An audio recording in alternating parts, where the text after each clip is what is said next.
Bienvenue sur Horror News. Salut à vous fans d'horreur, ici Marc pour Horror News, l'émission qui vous déterre les infos du monde de l'horreur. Et cette semaine on démarre avec Aladdin qui devrait avoir droit à son adaptation en film d'horreur qui serait intitulé Aladdin The Monkey's Paw. Donc on y suivrait un Aladdin qui vit à Londres de nos jours et il va hériter d'une patte de singe assez ancienne et réputée pour exaucer les vœux. Le seul souci c'est que tout ça a un coût assez mortel. Une nouvelle bande-annonce pour le film intitulé 28 ans plus tard et elle est méchante.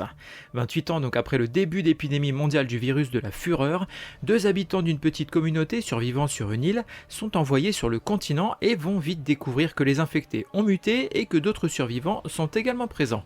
Sortie prévue le 18 juin au cinéma. D'après un journaliste indépendant, l'acteur Ryan Gosling, qu'on connaît notamment pour Drive, devrait produire un remake du film de 88, Les clowns tueurs venus d'ailleurs, ou Killer Clowns from Outer Space en version originale, et tout ça pour les studios Amazon MGM. Les acteurs Jamie Lee Curtis, notamment connu pour la saga Halloween, et David Dastmalchian, notamment connu pour Late Night with the Devil, devraient jouer dans le film d'horreur psychologique intitulé Sender. On y suivrait une jeune femme qui va perdre pied suite à une arnaque de livraison de colis.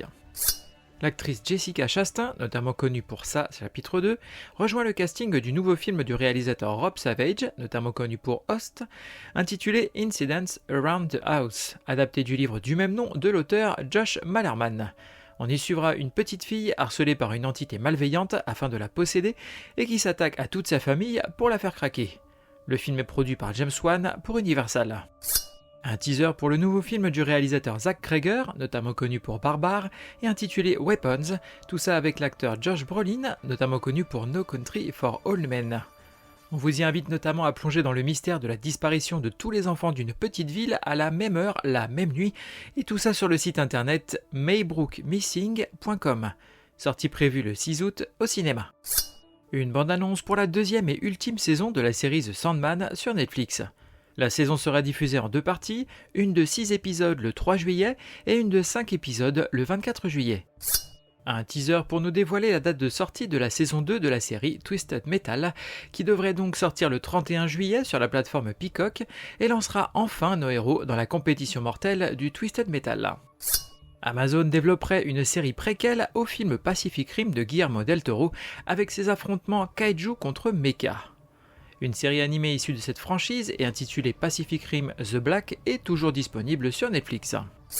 Une bande-annonce pour le film d'horreur dans le monde du sport professionnel intitulé Him est produit par Jordan Peele. On y suivra un jeune athlète de football américain blessé, invité à s'entraîner avec une légende de ce sport dans un complexe isolé, mais l'entraînement ne va pas se passer comme prévu. Une bande-annonce pour le film intitulé Holy Night Demon Hunters avec l'acteur Don Lee, notamment vu dans Dernier train pour Busan. Dans une ville de Séoul envahie par un réseau criminel adorant le diable, seul un trio de tueurs de démons au pouvoir surnaturel peut faire changer les choses. Sortie prévue le 2 mai au cinéma US. Alors que la licence Tremors était enlisée dans une guerre juridique depuis quelque temps, les créateurs originaux ont enfin récupéré les droits et pourraient bien nous ramener dans la ville de perfection avec en prime le retour de Kevin Bacon dans son rôle de Val. On apprend du même coup qu'une novélisation du premier film serait dans les tuyaux. Le tournage du slasher intitulé Sweetest Day vient de se terminer. Alors pourquoi j'en parle ? Parce que le concept fait rêver. Une jeune femme se prépare pour la bataille de sa vie contre des soldats confédérés morts-vivants qui ont déjà failli la tuer par le passé. Tout ce qu'on aime. Oh, you're so cool, Brewster! Côté cinéma, on va avoir Until Dawn, la mort sans fin. Donc là on y verra un groupe d'amis coincés dans une boucle mortelle jusqu'à ce qu'ils réussissent à survivre jusqu'à l'aube. Et ça devrait sortir le 23 avril. Le voyage va être mouvementé. Côté VOD, DVD et Blu-ray, on va avoir le coffret Cabal en coffret collector ciné plus director's cut chez ESC. Et donc c'est un film rempli de créatures issues de l'esprit de Clive Barker. C'est vraiment cool si vous aimez tout ce qui est maquillage, monstres et autres effets spéciaux pratiques. Et donc ça sort le 23 avril. Et ensuite on aura The Kill Green en VOD. Donc là c'est un film avec une créature qui se nourrit de la souffrance de sa victime et qui va s'attaquer à son entourage histoire de bien se nourrir. Et donc tout ça, ça sort le 25 avril.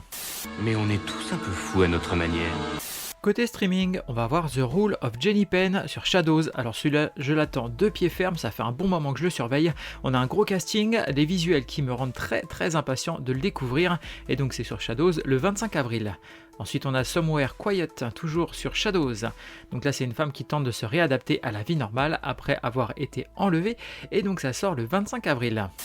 T'as pas une gueule de porte-bonheur. Côté série, on va voir You, saison 5, sur Netflix et ça sort le 24 avril. Oui, nous sommes ici en présence d'un organisme qui reproduit toutes les formes de vie et qui plus est, les imite à la perfection. Côté livre, on va voir Aliens What If en comics chez Panini. Et si le personnage de Burke s'en était tiré dans le film Aliens. C'est ce que va nous expliquer ce comics et donc ça sort le 23 avril. Ensuite on a Lord Baltimore intégral tome 2, toujours en comics chez Delcourt et ça sort le 23 avril. Et enfin on a The Nice House by the Sea, tome 1, donc en comics toujours chez Urban cette fois-ci et ça sort le 25 avril. Thrill me.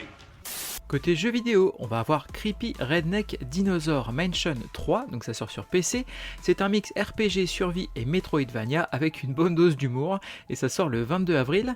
Ensuite on a Days Gone Remastered, donc sur PS5, donc ça c'est un jeu de zombies, ça sort le 25 avril. Et enfin on a Broken Lore Don't Watch sur PC et ça sort le 25 avril. Tueur de vampires, les vampires nous appellent. Terminons cet épisode avec des recos et on va avoir le Grindhouse Paradise, donc là c'est un festival de films de genre avec une grosse prog, mixant aussi bien avant-première, exclusivité et rediff de classiques. Tout ça, ça se passe à l'American Cosmograph à Toulouse du 23 au 27 avril. Et ensuite, on va avoir la campagne de sociofinancement pour l'édition Blu-ray 4K du film The Monster Squad par Extralucide Films. Et donc, rendez-vous sur Ulule pour précommander votre exemplaire. Merci à vous d'avoir suivi cette émission. N'hésitez pas à me suivre sur les différents réseaux sociaux, que ce soit Insta, Facebook, TikTok ou YouTube. De la même façon, partagez autour de vous le podcast, faites-le découvrir à un maximum de gens. Et n'hésitez pas à m'envoyer un petit message ou à commenter, ça me fait toujours plaisir. Il ne me reste plus qu'à vous souhaiter bonne semaine et bon frisson.